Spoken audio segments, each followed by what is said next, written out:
some point. Yeah, we'll get him on too. Good morning, everybody. Morning. Good to see you Good this morning, morning. And good morning, everybody on the show here. First rattle out of the box. Good morning, everybody. We had a conversation with Heath, and he was concerned that there was no way he could make himself look as good as me on camera. Yeah. So he chickened out and didn't come on the broadcast. Is that what happened? Yeah. Well, he said he didn't have time to make himself pretty. And he's right. Well, he'll never look as good as me. So. Well, he said he didn't want to end up looking like Dennis. So I don't know. But I understand. But I told him nobody. I mean, you got Shannon. He comes up. He looks like he's just crawled out of the shower. That's usually what he looks like. Yeah, it is.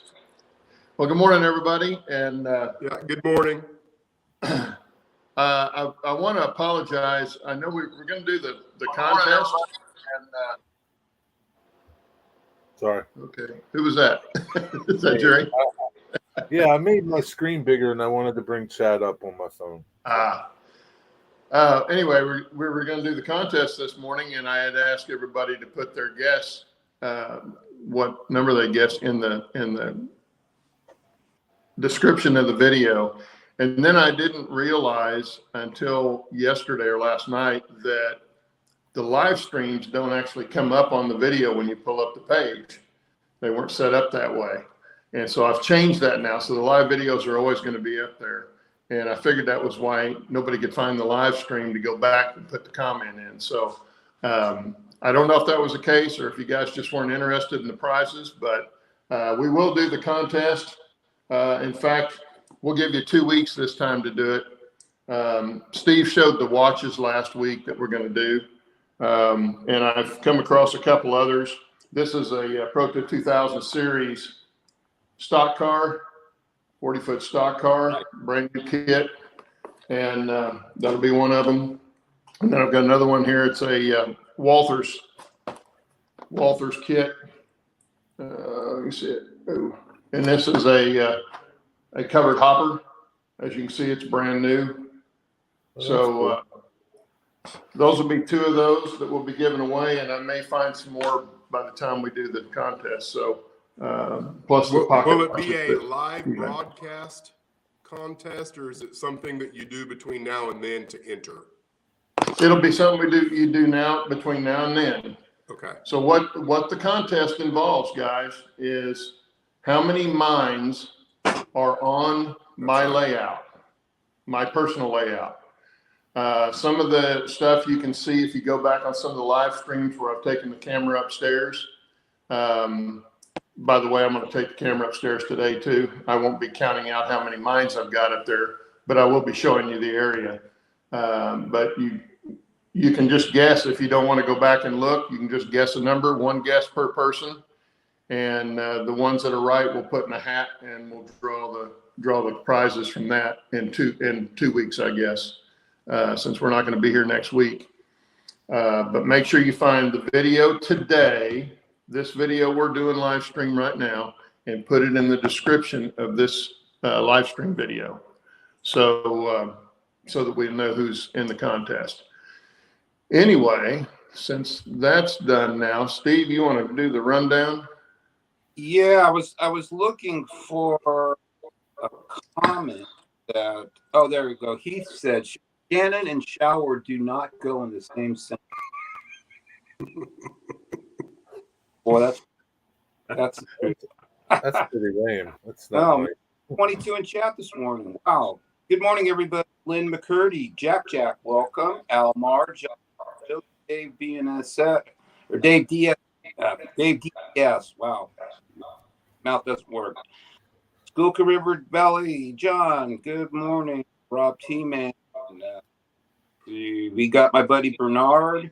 Grandpa Rails, John, good morning. Lynn McCurdy. No, that.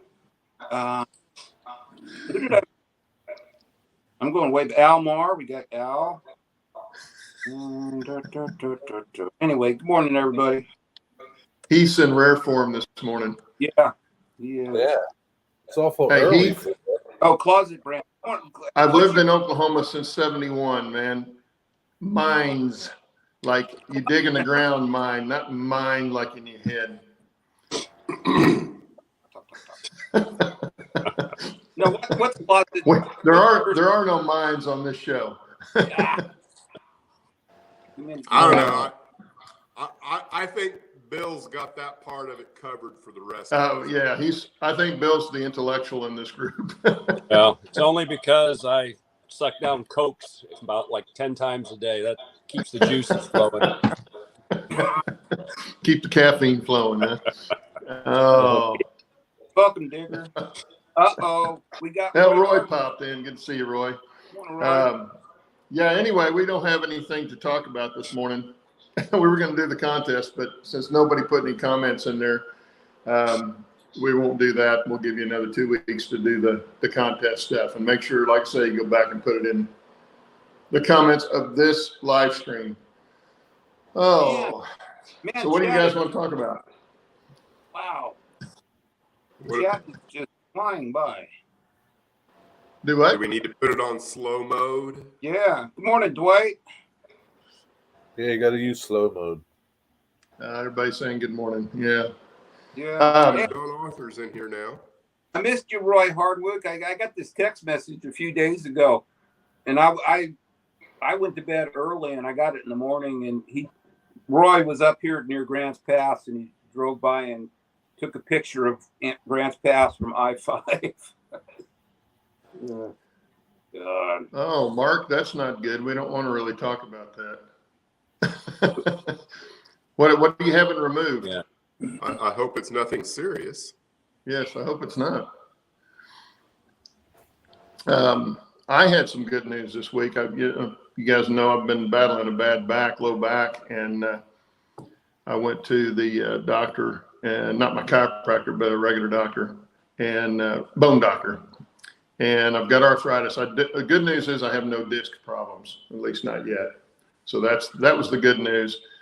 The bad news, I've had arthritis, and they put me on steroids, and that's helping immensely. I feel so much better. I got up and worked on the layout quite a bit yesterday. So I'm thankful for that. But yeah, hopefully surgery is not coming close for me. Did you get pills, steroids, or did they give you the shot in the back? Yep. Prednisone. He put me on the reducing strength of prednisone, and I've just done the first 3 days. And the ER doctor had given me the same thing, but it was only 5 days worth. And he said it really works better if you do a real good strong dose and then wean it down. It works better that way. Yeah. And then I'll be doing some PT, some physical therapy starting this week, trying to get it to be better. But yeah, it's nothing. I mean, I told my wife this morning, I said, it's amazing what that stuff can do. I know why the athletes take it now, because it just kills all that inflammation and all the pain that brings.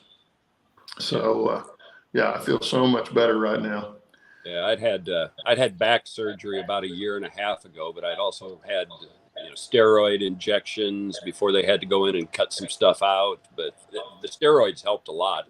The surgery fixed it, but the steroids helped.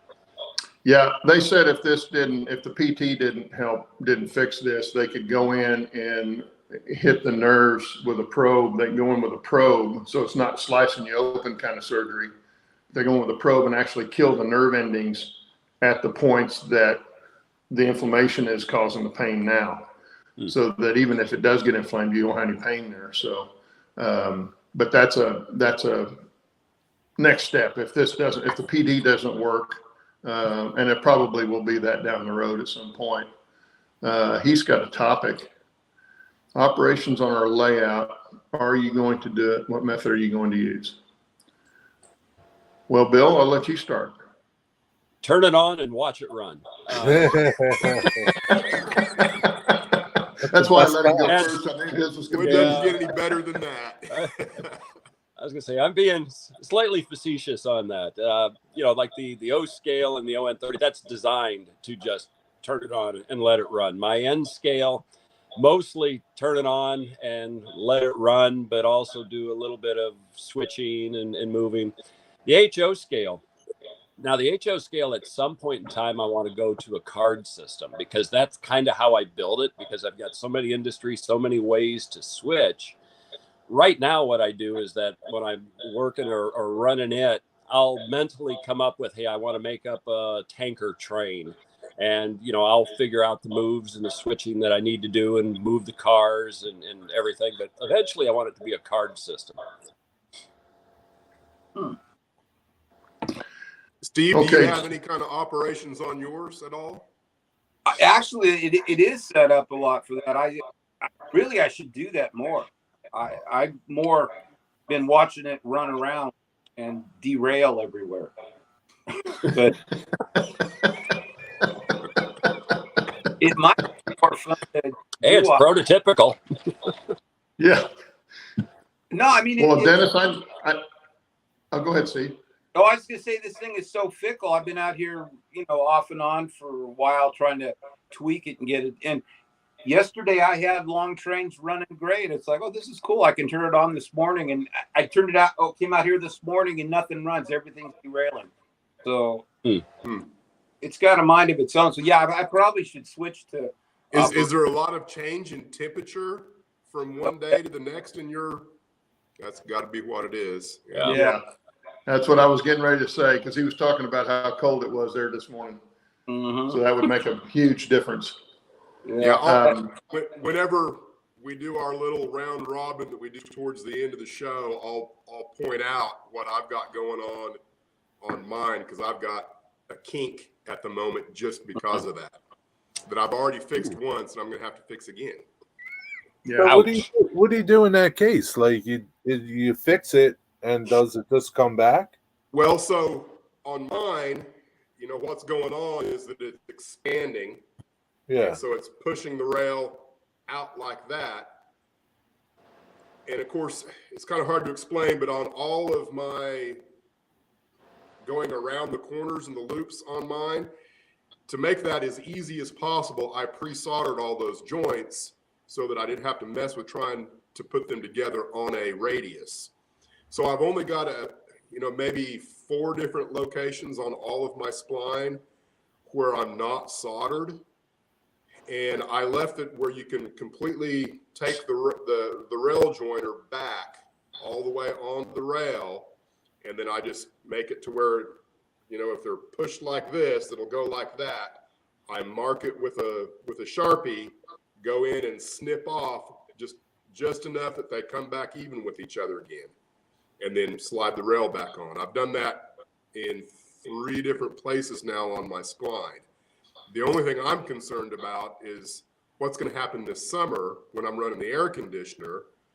Am I going to end up with a huge gap in the places that I've cut? I'm hoping that doesn't happen. Yeah. No, because what I was going to say, especially in yours, Dennis, where you have the really long runs and everything's glued down.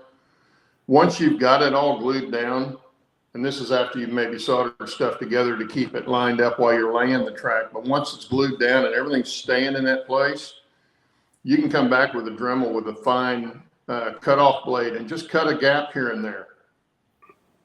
You don't have, you're not going to cut a big enough gap that you're going to derail anything.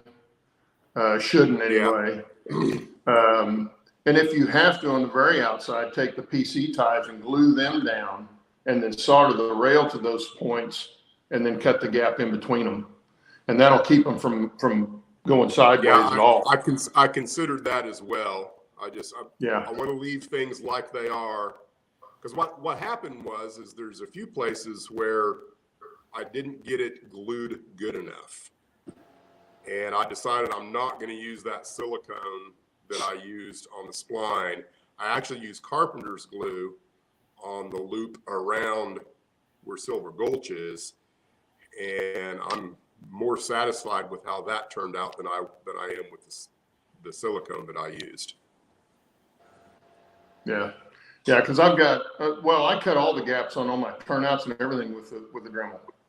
I don't use that little fine saw, and it's a good thing I did, because I had a short here not too long ago that just drove me crazy. Because one week it was running, and it came out there another week and it's not running. And even though mine's inside in controlled airspace, the temperature's pretty well controlled. I don't get a lot of movement. I had a gap that had closed, not all the way up, but it closed enough that it was causing a short. And I'm using a thin cutoff wheel, which is bigger than the little diamond saw thingy they give you, or that you get, that they show you on Fast Tracks to cut those. And I've always thought, man, people cutting them with those, they're going through all the trouble of trying to cut that thing in vise. And then if they get any kind of temperature change, they're going to close up on them and they're going to be shortened. Well, not if they're soldered on either side of the gap. Yeah, well, mine were soldered on either side of the gap. Really? It's still got that. It's still got that way, yeah. And I don't know if they closed up or if it just got something else in there that breached the gap. But yeah, it's well, okay. Say you've got your frog soldered, okay, and you don't have either side of that glued down. It can still move together, move apart, move together. That's the thing with the turnouts. You've got so many gaps in them there at the frog and stuff, especially like on a three-way. You know how many gaps are in that. There can be a lot of movement there if you're not careful, even though they're soldered to ties. But yeah, that's one of the bad things about being out in some area that's not the same temp all the time. And that's one thing I'm glad I'm in the house, actually in the house, because I don't have that problem. I haven't had any kinks or anything happen yet, but anyway. Bill, what do you do for this? You're in the garage. Is your garage heated? No. And I've never really had issues like that, simply because I don't solder any of my tracks. In a few locations I will, but for the most part, I have unsoldered joints. I just have ample numbers of feeders, so I don't have to worry about it. And then I've got the like on the HO scale, I've got the plastic rail connectors that have that built-in little piece of plastic for isolators. But I do have the furnace for the lower part of the house is in the garage, so it pumps out a little bit of heat. So this garage will fluctuate anywhere from about 80 degrees in the summer to about 55 in the winter. Like right now, I got a little electric heater going in behind me just to kind of pump out a little bit of heat because I had the big garage door open. But I've not had a lot of issues with kinks. And again, it's just because there's enough wiggle room in it that I don't have a whole lot of problems. Yeah, I don't think 55 is that bad. No. Well, see, and all of my connections are soldered. All of my rail joiners, I get the rail joiners on, they all get soldered. And I still put a lot of drops in, but they're all soldered. And the only reason I did that is because I'm in a controlled space. So, but I don't get any pushing out. I've not noticed that anywhere from any kind of expansion, but it doesn't get real hot up there either. Steve, if it gets 75 up there, that's warm. That's not bad. And that's in the summertime. So, in the wintertime, I don't even usually turn the heater on up there because it's a 2-story house. We got the heat on downstairs where we live. It comes right up there, and the train room's right off the top of the stairs. So it stays plenty warm up there in the wintertime too. So I'm lucky in that regard, as I don't have that fluctuation in temperature that I have to worry about. Right. Because I know that can be a big problem. Steve, is your train room cold? Say that again, Jerry. Is your train room cold in the winter? Well, I keep a heater on out because I've got the steam engine out here, and I can't have that thing freeze. And so I've got a strip heater in here that I keep running all the time. Right. And it keeps it, pretty warm. But the biggest problem with this, and anybody that knows the history of this layout, is it was kind of piecemealed in the beginning. So it's got a lot of its own issues. Some of it's done okay, some not. A lot of it was secondhand crack and switches. It's pretty solid, so there's not a lot of room for expansion things. Plus, I threw in some hand-built turnouts into the equation that have caused issues of so, but what was this hand-built?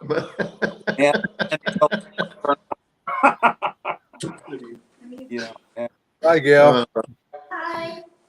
Hi, Gail. Good morning, Gail. Hey, Gail. Have a nice day. Room for expansion. this part is set on a desk, so it can float a little bit, and Make sure and shut the door, please. the other side is on wall brackets, so it can float a bit. So there's room for movement out here. So that probably would explain things like crap. Yeah. Well, to answer Heath's question for myself is, I will have some operations on there, but I don't plan on having, a lot of people over all the time to have to do anything with it. So I'm not really set up for that. It'll be strictly for my enjoyment. But I do have industries on mine. I did realize I've got to put in an ore transfer someplace, and I'm not sure where I'm going to be able to put it on my layout, but I need to put an ore transfer station in between the narrow gauge, bringing the ore down from the mines and loading it into the standard gauge. So I don't know where I'm going to put that, but I'll have to find a place to do that, I guess. Because I didn't really plan on that in the beginning, so it's going to be one of those afterthought things, and it may have to be an off the layout kind of setup. But anyway, that's my take on my operations. I should do. I probably have more fun. Yeah, well, I have it's all fun. kinds of things I could say about operations on mine, but I don't know. Heath might be the only one that's interested in that. I don't know. Heath and I've already talked after his live broadcast on Tuesday. We got on a voice channel on Discord and discussed his operations on his layout and what he's dealing with JMRI. You're not going to get it that way, Heath. Nice not going to get it that way. Yeah, he's trying. Now I forgot what I was going to say. I had something I was going to say until I read that, and then it just went out of my head. Yeah, I forgot what I was going to say. Well, Bill, why don't you show us what you've gotten done here in the last week or so? All right, let me kind of maneuver. I'm working actually at my little workstations right now. I've moved the layouts a little bit, so I'll kind of show you a little bit over here first. Uh-oh, he's making more trees, I got a feeling. No more trees. I'm done for a while. But you're starting to make the outhouse for the cabin scene. So there you go. Hang on here. You see it? I'm not sure if I'm aiming the right direction. Oh, yeah. Yeah, Oh, so I've got this that's little unfortunate. Arista figure, and then I've got an Atlas laser cut outhouse kit that I'm putting together. So that's going to go on. So I cleaned up. Bill, you know what that looks like, Bill? What's that? That looks like that Jurassic Park scene. It does kind of. Yeah. When before the Tyrannosaurus got there. Yeah, that's true. I hadn't thought about that. But yeah, I'll have the door open when I get it all done so that he's looking out. He sees the cops in the driveway, and he's going S whatever and literal. It kind of looked like he might have had some moonshine in there, and he lit a cigarette and it exploded. Yeah. Now, you just gave me a good idea because I bought like a kit, and it's got jugs in it. I might, if you can see it, it's got a bunch of the little jugs. I might have to actually paint one up and put it down on the floor next to it. That would be good. Oh, yeah. That would be fun. So anyway, let me back up here a little bit. So I cleaned up a lot of stuff so that I could get back over here to work. So this, is my little workspace. All kinds of different things over here. So I've moved the layout. So I'm going to put the camera up, and I'm going to move the N scale and HO scale layout real quick, and I'll show you what I've been doing over on the O scale. So let me get up here and see if I can get it so the camera doesn't fall off. Let's see. Yeah, okay. Everybody knows it's all on wheels, so it's quick.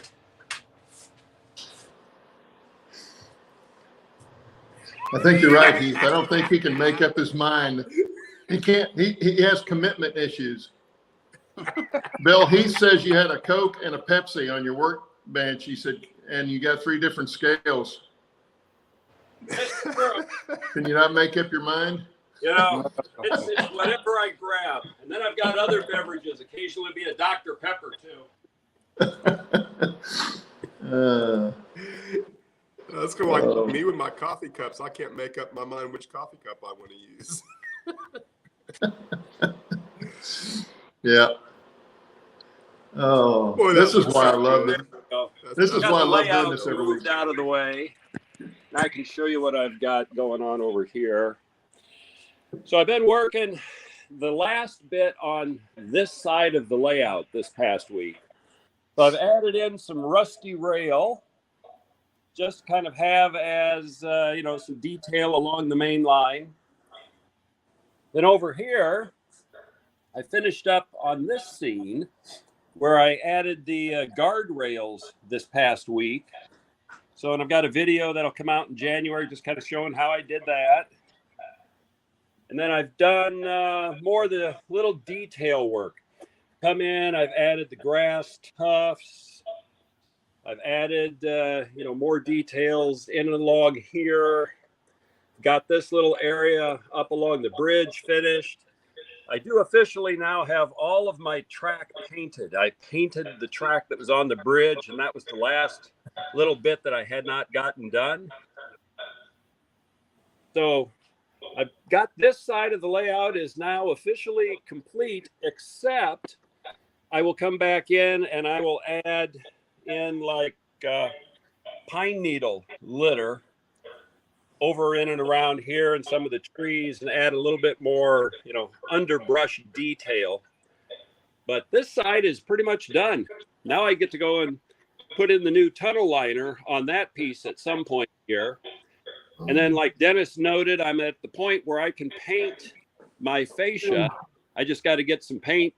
It's probably going to be a dark forest green, kind of like the color that I've got here on the HO scale on my pink foam board. I like that color. So that's what I've been up to this week. Steve That's Anderson. good. I love that narrow gauge bridge you did.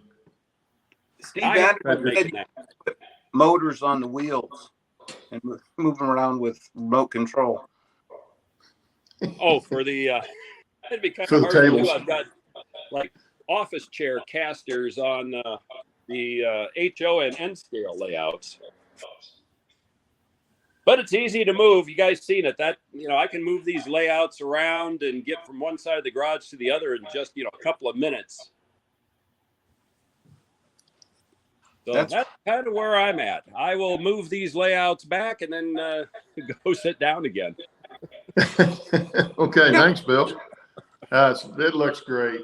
Yeah. Thank you. Yeah, like I say, did you hear back from the show people?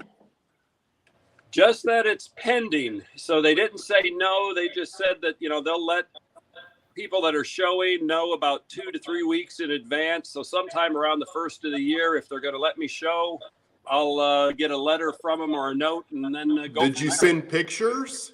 Oh, yeah. Yeah, I sent pictures Okay. and video links. So they know what it is.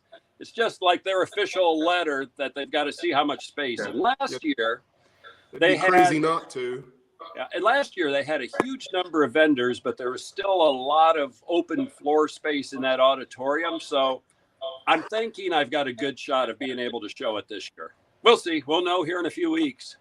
Well, and the good thing about yours is you could be out just like a modular group. It's usually in the middle of the floor instead of against the wall. Yours could actually be either, but you'd be better to be out in the middle where people can get all the way around it.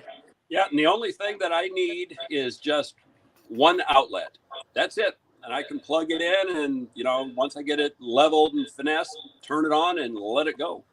Yeah. But you don't need that much room for your layout, so that's No, Yeah. no. I gave them an idea of maybe, like a 10 by 20 space at the most, because it's 4.5 feet wide. So, a little bit of room for people to walk. And then it's like 14 feet long. So, get a little bit of room. So I don't need a huge area to show that and to park my butt in a lawn chair and whatnot. And so, Well, Yeah. Jeff is putting the layout on wheels. Smartest thing to think of. Yep. Oh, and speaking of, John Arthur wants to know what show, Bill?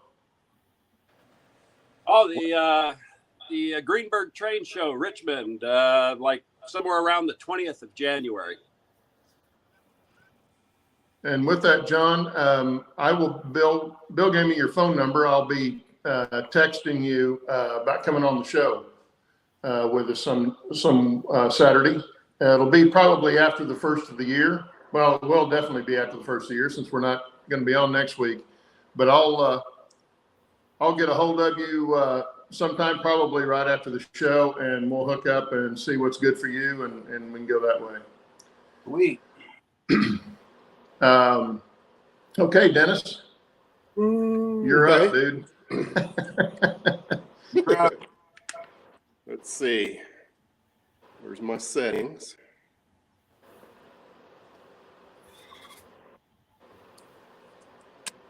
Need to shave. I know. Oh, wow, I'm reversed. That's going to mess me up. How is that going on? Wow. Thought you were always like that. Everything's backwards to me. Let me see. Mirror, my camera is off. There we go. Okay. So, Heath asked about operations, and so I'll try and be brief about this. The way I've been making use of my yard at the moment for operations is that these 6 tracks back here are Grand Junction. And then these 4, they're yard tracks, and then these have been interchange tracks. But I've noticed that JMR Operations hasn't been making use of these tracks hardly at all. And then these tracks I've used, as the train comes back from Silver Gulch, the top yard track has been Cloud City, and then the next one down has been Frying Pan. And then I've been using this lowest track here as an engine ready track so that I can stack all my locomotives.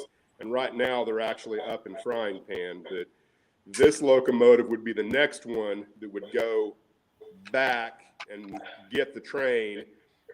This track right here is my engine service track, and that's where the yard switcher builds the train in one of these, and then yada, yada, yada. But I'm getting ready to change all that because now I have a Frying Pan.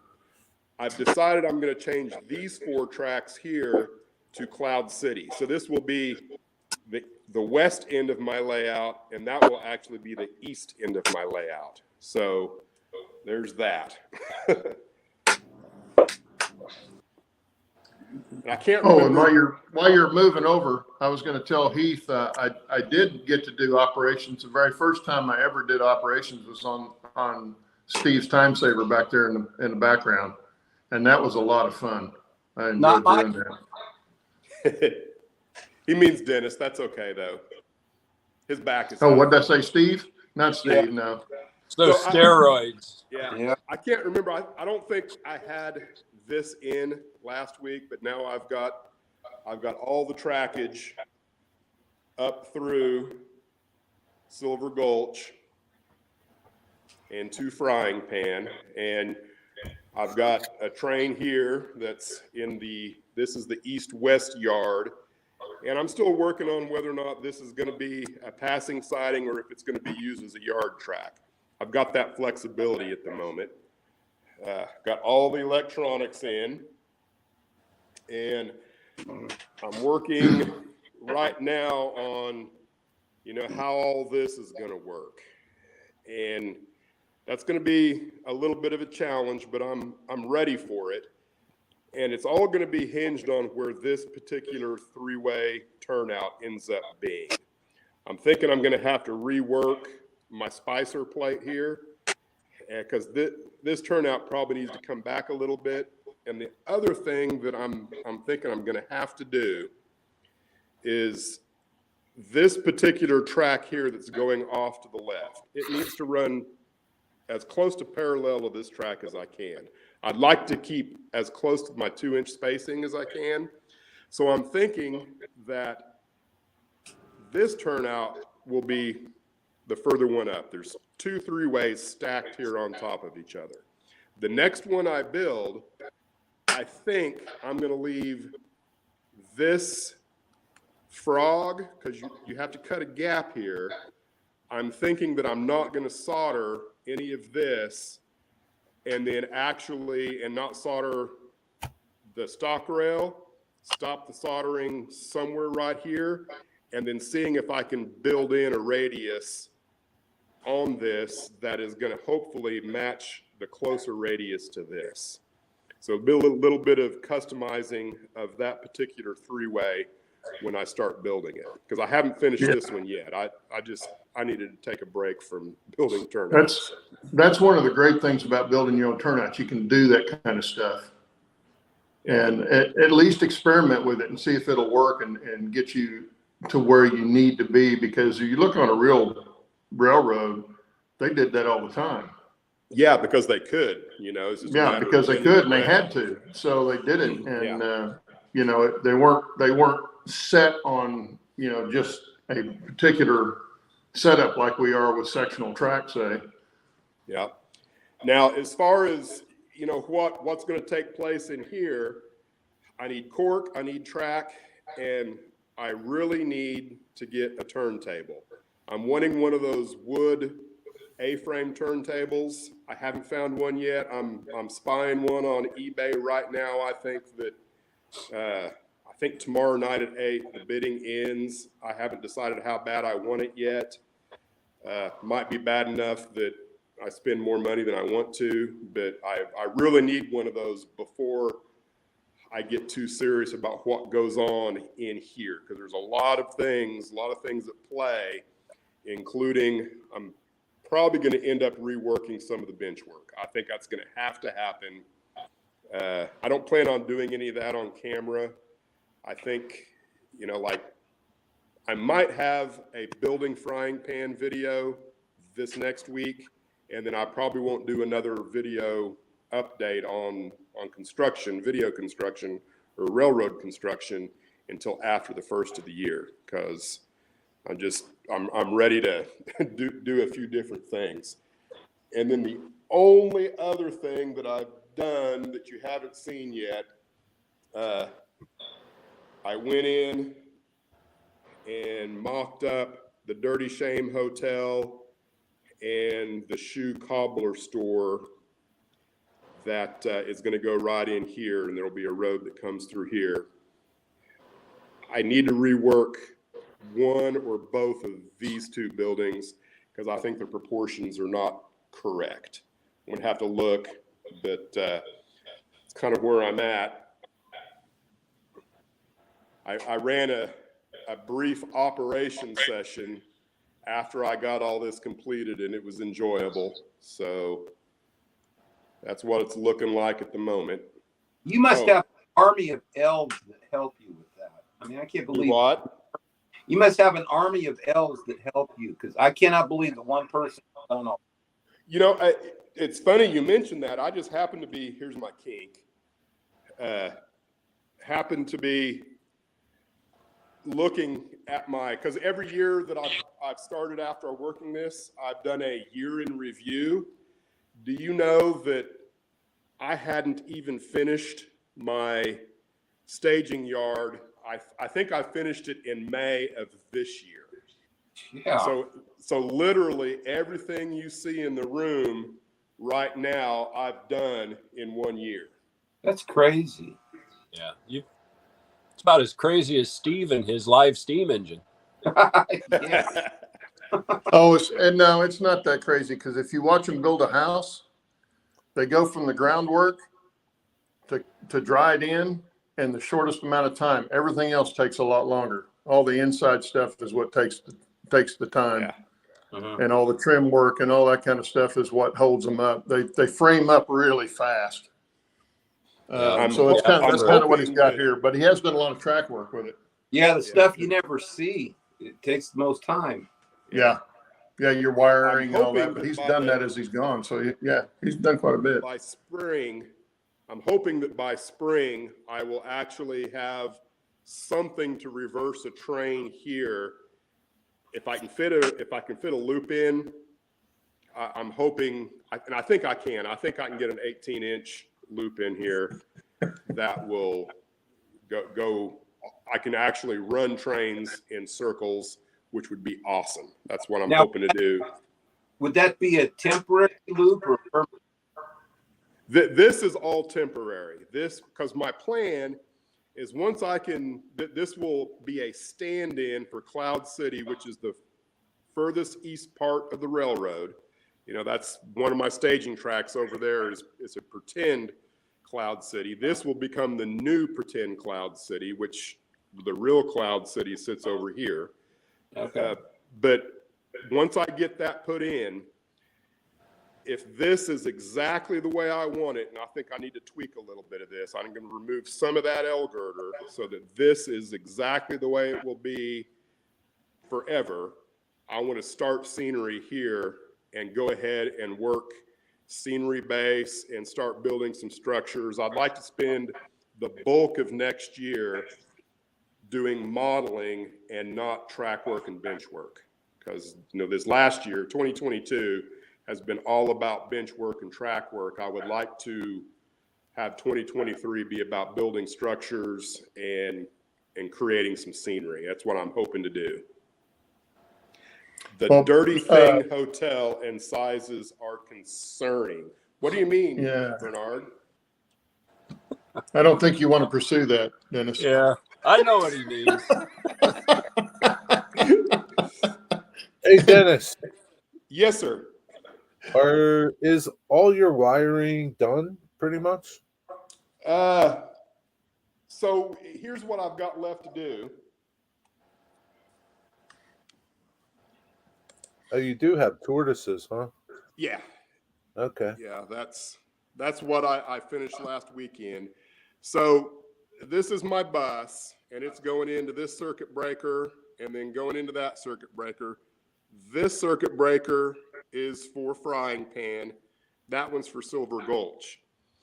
I want all of this trackage, the spline up to Silver Gulch, to be on the same circuit as Silver Gulch. So I've only got one feeder drop for all of the spline, and it's right there. So I need to figure out, I think I need 2 more feeder drops, one right here somewhere and one over there, and I think I'll be good. I just want to make sure that they're all on the same circuit breaker. Man, I just thought looking about at putting, I'm sorry, go ahead. No, go ahead. I'll So chime in if you're I going. had considered putting in a passing siding here. I think I've decided against that. It really, operationally, it serves no purpose because it's so close to Silver Gulch, and I've already got a passing siding in there. The only reason to put one in here would be for a visual aspect, not an operational. So I don't think I'm going to do the headache of adding more spline and a switch down there and a switch here just so I can model a passing siding that really doesn't serve much of a purpose. So I think I've talked myself out of that. Yeah, you So have a lot therefore, going all on. of that, all of my spline to this point can be one block, one detected block. Yeah. Roy says that you've got 100,000 Japanese elves that help you on a layout while you sleep.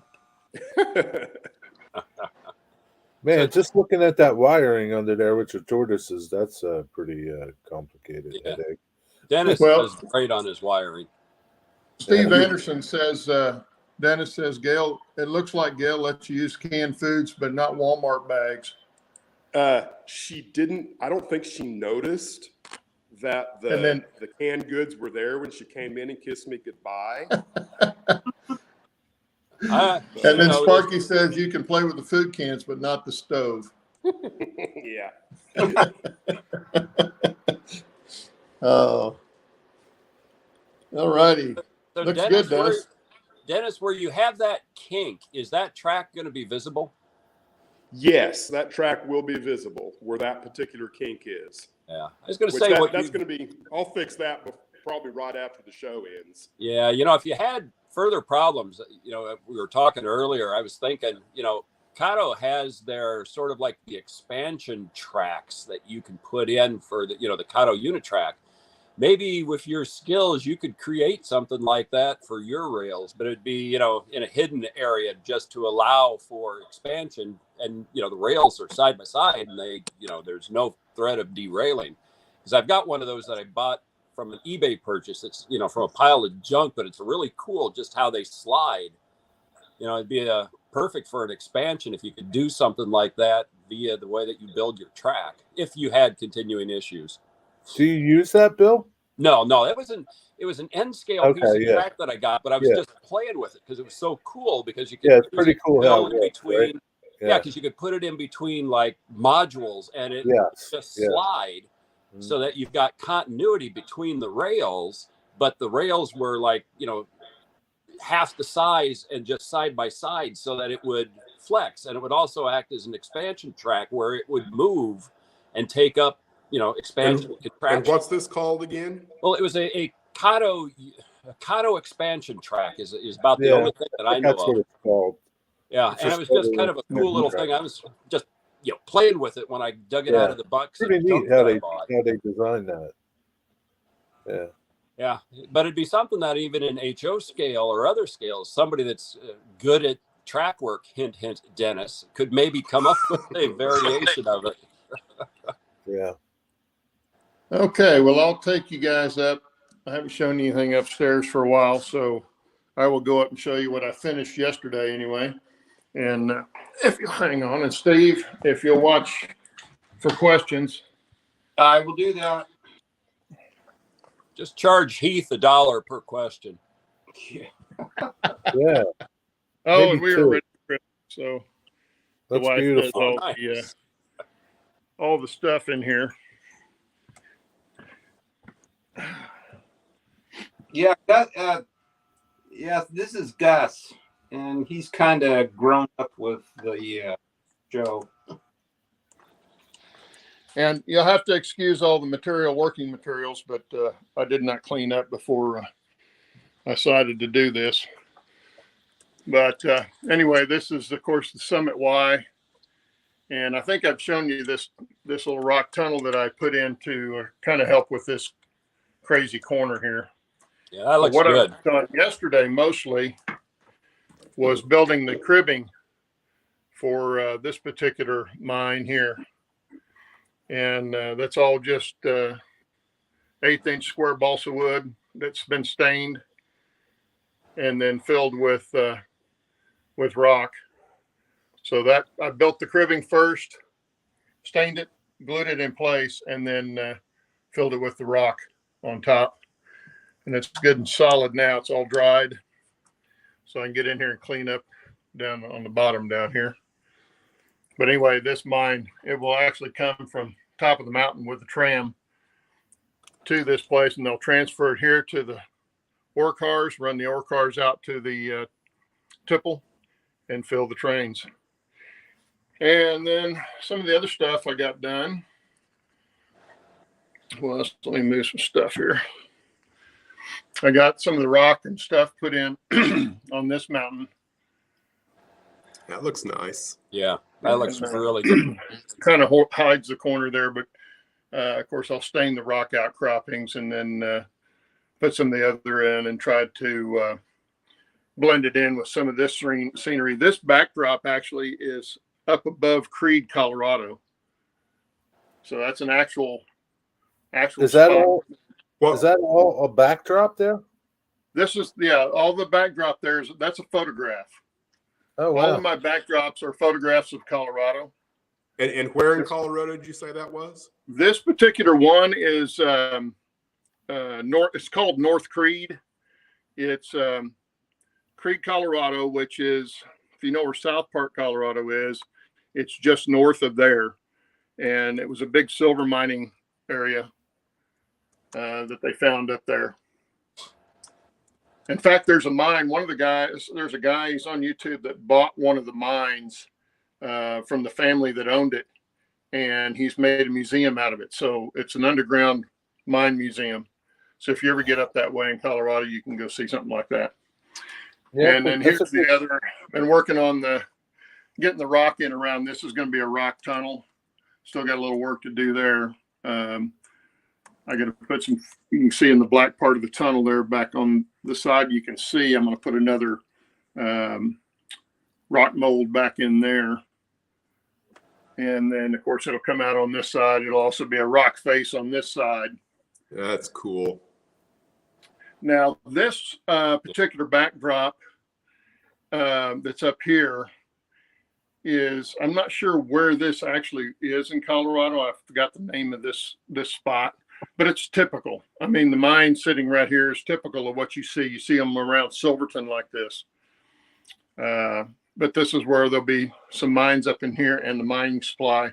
But I got a lot of this plaster in here to make up the difference between the elevations of the track here and the backdrop, because the backdrop was actually up above about that high coming across.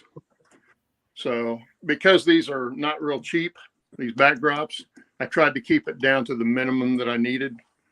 And so I just filled in the bottom to get them to blend in. But that's what I've been working on here lately. And it's been so long since I'd been up here doing anything.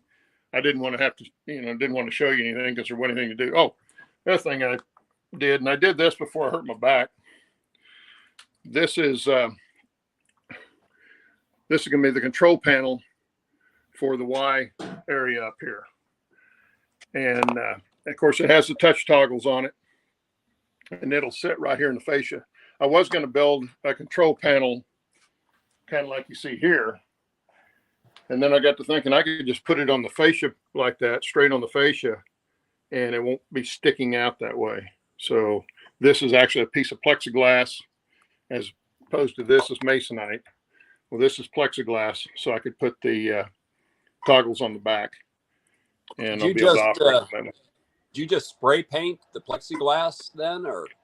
Yeah, what I do is I mark out the track, the plan that I want, and I use just a chart tape, 1/8-inch wide chart tape. I mark that out, then I spray the whole backside, and I do it on the backside. I do it backwards on the backside, and I'll spray the whole back black, and then I'll pull the tape, and I'll just mark where the touch toggles are going to go, so I don't get any paint on those spots, so that they show through like this. Nice.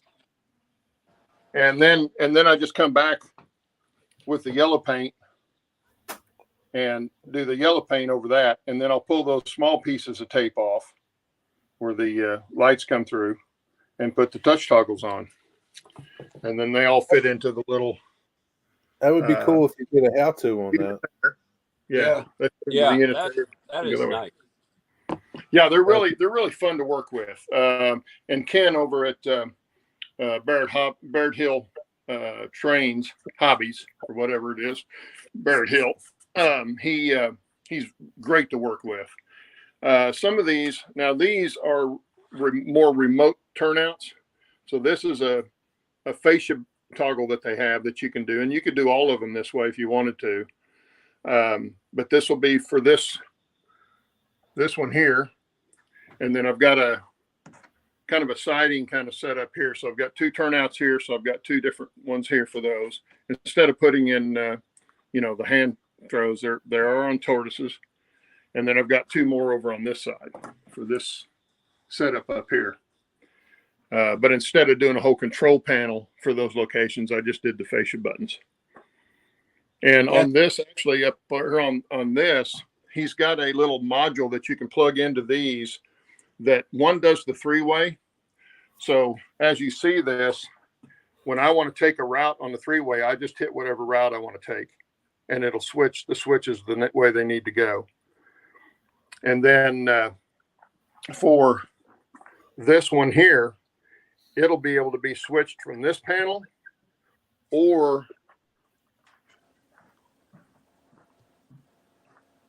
from this side over here, I'll put in a fascia throw right here, and that's this turnout here. So I'll be able to do this turnout from down there or from right here. And when you hit it, it'll switch it on both panels. That's pretty cool. Yeah, Very that's- similar to what JMRI does and what Dennis is doing. So, Claude, as you can see, I've had trains out here. you Been need doing to a little do stuff. There's one of the mines. I haven't finished it yet. But this is one of the things I've been building on. This is the mine supply right here, mining, general store and mining supply. And of course, I'm putting lights on all of these. So anyway, Claude, how do you get from one level to the other? okay. You have a hill? The only trains that come up to the upper level are the narrow gauge. The standard gauge stays on the bottom. Okay, it's a loop. Okay, and the two loops are stacked. The bottom loop is about right here. This is the top loop. Oh. And this is the bottom loop, comes around here, comes in and comes right back out and goes back around. Comes around this way through that tunnel and then goes to the loop that starts right back there in the back. Right there. And that's the loop that comes on the bridge in the front. Now the narrow gauge comes around, crosses over the standard gauge and comes around this way and starts up into the mountain right here.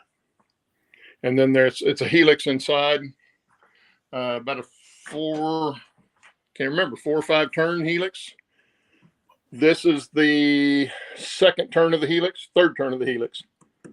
How do you get to it this if bridge. you need to? I'm sorry? How do you get to it if you need to? Just get down on all fours, crawl in, and can you Oh see in my there? God. I can't see Yeah. the screen, so Yeah. Yeah. Yeah. Hey, Oh, Claude, and I can actually get in there and sit on a stool. So Oh my God. it's just the getting in and out. hey, And then Claude. it comes out right here. It comes out of this rock tunnel right here to the Y, and this is the summit. And then it will go to the mining district to the left, and then it'll go that way and around on that bridge. And then over here will be the town above the yard here. Did you have help designing this? No, this Wow. was all just off the top of my head. I mean, I went Yeah. through some. The only help I had is I went into Model Railroader magazine digital and went into the track plans and just perused track plans until I found something that was similar to what I wanted. And I found an idea of how to do it, of how to route things, and then just kind of came up with it. Hey, Man, Claude. Jeez. Yeah. You guys are pretty good, man. That's all I got to say. Hello, Claude. Yes. Okay, we got 3 things. First, Bernard says you have done a lot and it's flipping awesome. Also, Well, thank you, Bernard. you need to do a video on how you make your control panels. And Definitely. John Tanzillo says, how are you doing the reversing section on your control on the Y? Okay. John wants to know how that's the reversing part's controlled. Yeah. Just an AR1. Okay, so it's gapped here and right over here where this gondola is. It's gapped over here and here. And this is actually this whole part is actually all the reversing section. Well, it only goes up to about right here. I've got it gapped again right there. So that's my reversing section because there'll just be short trains coming up here. And that's an AR1. And then the rest of it is all non-reversing, obviously. It doesn't need to be, but that's what I'm using for that. And the same thing I use on the loops for the standard gauge. They're both AR1s, Digitrax AR1s. And I've not had any problem with them. They work fine. So that's what I'm using. Yeah, I never But realized. I'll take that into consideration and do a video on one of these. It may be down the road a little ways because the next one won't be till I get over to the town on the other side. Yeah, That'd you be definitely have to, Claude. Those look really sharp. Yeah. Yeah. Like I say, they're really neat to use. You just touch it and it turns, moves it. And of course, they're all tortoises. Yeah, I hear it. Yeah. You can That's hear them pretty- throw. So yeah, it's when you turn the system on, when you turn power onto your panels, they automatically all go green. So whatever route you've got chosen for green, that's where it goes to. And then of course you just operate from there. And you can make it either route on your green. That's just strictly changing the wiring. Pull this off here. That's just strictly changing the wiring coming in right here. So if you wanted to reverse any of these, you just reverse those two wires. Now these are all screw terminals. The other thing you can do is these little blue pieces will unplug off of the two pins. So you could do them that way also. And you can also daisy chain these together. I think the power source, he said, will do up to 24 tortoises on one power supply. You can either plug panels in together, like on the end. That's what these two deals here are the pins for them. Or you can do them off of these. I've got a couple of different ways I'm going to do that because the power for the one over here will be running off of the power off of all of this on top. So all of these will be powered from this one right here. Even though these two have their own, I think it's under there. Yeah, right there. But this one will be daisy chained with the one over here by the Y for the power. And I'll just run two wires over and use a couple of adapters that go to the barrel plugs, and they'll be powered that way. Cool. So anyway, I'm going to flip this back around. Yeah. Thanks. Are the touch toggles expensive? Well, they're not super cheap, but they're not Crazy.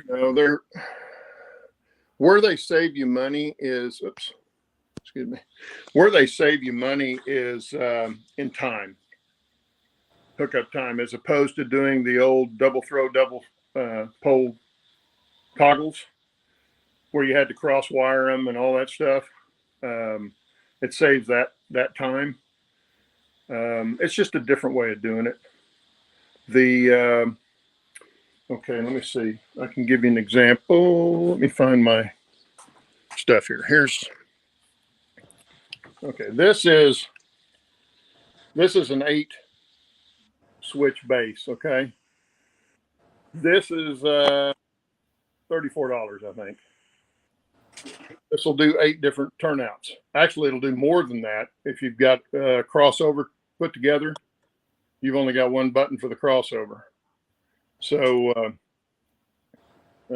you can do more than 8 on there, but and you can daisy chain these together. Like I say, I've got 2 of these on the main panel, but these are about $34, something like that. Your toggles, if you buy them when you buy these, if you get a little break on them, the toggles themselves are $7 a piece, something like that, $8 a piece. That's not bad. But if you buy them with the control board, then you get a break on the toggles. But there's so many things they do with them, and you can run different stuff, not just tortoises, but you can run twin coils and all that. And like I say, the customer service that Kevin gives us is worth the little extra money, I think. Anyway, operations wise, I didn't really show you anything there, but Yeah, it's definitely cool. Yeah. I haven't really sat down and thought too much about that yet. I'm still building. But yeah, the touch toggles work really, really well, I think. And It looks like Dennis is doing a premiere. we run over already, haven't we? Yeah. Okay, well, hey, everybody remember, put your guesses in the description of this video, and in 2 weeks we'll we'll do that drawing. And everybody have a Merry Christmas. Have a safe Merry Christmas, everybody. Yeah. Thanks, Merry Christmas, guys. all. See you guys around. Yeah. Be Thank well. y'all in chat. And we'll see you in 2 weeks. See you. Bye. Sounds good. Take care, everybody.